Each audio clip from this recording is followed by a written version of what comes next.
Hello everyone, good morning. সকাল সকাল তো ঘুম থেকে উঠে তোমাদেরকে হাই জানিয়ে দিয়ে আর একটা ভিডিও শুরু করলাম। মুখের সামনে ভিডিও অন করলে আমার ঘুম পায়, এখনো ঘুমের কাতর কাটেনি। মা এখানে মূলো শাক কাটছে, দেখো কি সুন্দর ঝিরিঝিরি। দেখো মেশিন ফেল হয়ে যাবে মায়ের হাতের কাজে, এত ঝিরিঝিরি করে কাটছে কি বলবো। দেখতেই পাচ্ছ কত সুন্দর সুন্দর মিহি হচ্ছে।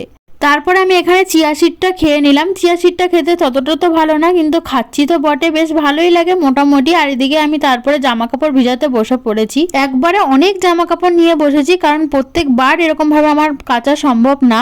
এখনো কিন্তু আমাদের এই গ্রাম বাংলায় 15 টাকা 20 টাকা কিন্তু পেটাই পরোটা হয়, পেট ভর্তি কিন্তু হয়ে যাওয়ার মতো এই খাবার। তো দেখো ঘুগনি দিয়েছে আর পেটাই পরোটা খাচ্ছি, খুব মজা লাগে শীতকালের বেলা খাবার খেতে। যাচ্ছি হচ্ছে বাগানে, আর বাগানে যাওয়া মানে এর মানে এই নয় যে শাক তুলে বাড়ি নিয়ে আসছি আর সেই শাক তুলে আমরা খাচ্ছি। সেই দিনকে হাতে কিছু শাক নিয়ে ভিডিওটা তুলেছিলাম জাস্ট ভিডিও করার জন্য। বাড়িতে এসে আমি ওটসের খিচুড়ি খেলাম।